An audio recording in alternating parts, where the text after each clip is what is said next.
Hey everybody, this is Eddie coming to you from Arizona with video number 9. It's 3 o'clock in the morning here. I've been up for the past 4 hours reading Ray Higdon's book, watching some videos, and trying to be active in moving forward. After thinking last night or this morning, kind of some things about to talk about. One thing I thought about recently happened was about a month and a half ago, I pulled out a puzzle that I've had for probably about 8 years. It's a 1,000 piece, I think 1,000 to 12,000 piece puzzle. And I broke it out, me and my son started on it and started working on the outside of it. And once we got the outside of it done, we looked at the inside of it, and my son and my daughter, asked them to help, and they were just like, "This is all you, Dad. Want nothing to do with it." We liked our 30-piece puzzles and maybe 50-piece, but none of this. So, but anyways, I worked on it with my son. We got the corners, found the corners, put all the pieces out, found the edges, and first things first, had to get the outside and the border started. And then I started thinking about relating that to life, or our visions on where we want to go. For in this case, this scenario, the object was to get the puzzle done and completed, but we needed a starting point. So the starting point was getting the edges, getting the outside, getting the border, getting all that put together. And in life, that might be your vision, that might be your dreams on where you want to go, where you want to head. And once you get that set, then everything's contained. Now, putting the puzzle together. It doesn't just magically happen. You gotta sort and choose, look at the box, at the picture, decide what might be easiest for you to chunk at first, and start working towards the hardest. You start separating the colors, the shapes of what you see on the puzzle pieces, and start organizing there. In this instance, I had like 2 aspen trees on the left side. There was water at the base. So that was my focus there, and then a ton of leaves from other trees. So, but when you want to relate that to life, it's kind of the same thing. We know what we know. Let's start with what. Let's start chunking things down. You got your goals, your visions. Not necessarily how to get there right away, but it's a good starting point. Once you get that all situated, then you can start working on the rest, on the interior. How are you going to get there? How long is it going to take? How much effort are you going to put into it? So in this case, sometimes if I was stressed out or whatever, I'd go back and focus on the puzzle. I'd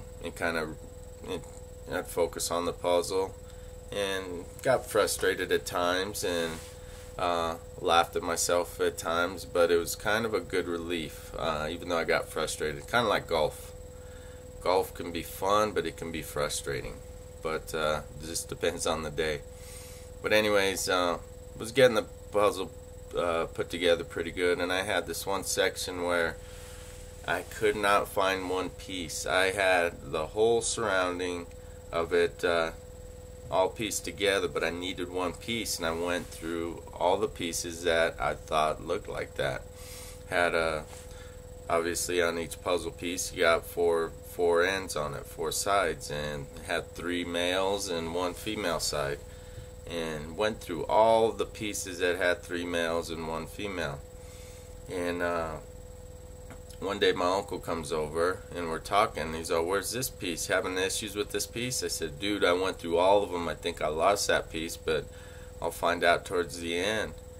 And within 10 seconds, he's all, "Looks like this piece would fit in there real well." Picked it up, put it in, perfect. And I started laughing and was frustrated because I had searched and searched, and it wasn't just one time. I came back at it a couple times. Well, isn't that funny? In some things in life, sometimes we just need that one person to come in, place that piece in there for us to complete a certain section of our lives, or where it is where we want to go, and then that's what we need. Then they can walk away, they support us, but then they're there for us. And it was funny that happened. But in the end, what had happened was I got towards the end and I had my kids with me, and I had got it all the way down to 2 pieces, and didn't hesitate, called the kids in the room, and they were like, what's up, Dad? I said, I got 2 pieces, I need you 2 to help me complete this. So I said, you 2 pick a piece and place them. So once they placed them in, they were happy as heck, because I told them, now we completed our puzzle. We did it. And granted, they didn't have a lot to do with it, but they were there to help start. They were there to see me during the process of putting it together. And then the fact that I included them in the end made it pretty sweet. And it sounds funny, but seeing 2 kids happy to be asked to complete something that I had done or put work into was their happiness was a lot. So it's kind of the same thing in life. Sometimes we have those people in our lives that'll support us. They're unable to help us, but they'll support us. And there might be that one time we can say, hey, I want you to be a part of this. So I know I'm kind of around the edge or out and about here, kind of all over the place, but being 3 o'clock in the morning, I hope you'll forgive me. So in starting your puzzle, first things first, do you have your vision? Do you have your goal, or your vision, your goals, where you want to be? How long do you want to take till you get there? Are you going to chunk it? Are you going to go for it all at one shot? Realistically, we got to break things into sections, and chunking, as I emphasize, is a big part.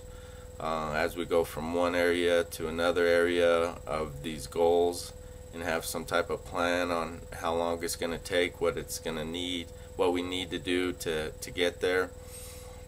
The growing process is major in this aspect. As you start getting further and further into the puzzle, you start visualizing, you start seeing pieces a little more clear that at the beginning you weren't able to see, and things just fit. You can look at 20 pieces of the puzzle and say, this one looks like this would go here, and place it right in. Sometimes it doesn't happen that way. But now that puzzle's complete, what's the next step? Well, the next step is to get a bigger puzzle and start on that one. And no different in life. So don't be afraid to get that big puzzle, that one with a lot of pieces where you're afraid to try and put it together, where you think it's going to take some time, because it won't be, how do I say this? When the puzzle's complete, it'll have been well worth the frustrations. And then knowing that you've completed it, you've done it, makes you want to go after another one. And maybe make it a little more challenging, maybe a little more graphic, where the detail is real, or where it's real detailed puzzle, to where you get challenged. And as we grow, we want to challenge ourselves, but we also want to include others and have others help us, or allow others to help us. And sometimes that one person will come in, place that piece in, and then they're gone. But it's that piece that, for whatever reason, you're unable to see and put it together, but you got people in your lives for that. So anyways, I hope you guys get something out of this. I know I'm out and about, but anyways, you guys have a good night, good day, good morning, good evening, wherever it is you're at when you're watching this. Thank you. Bye.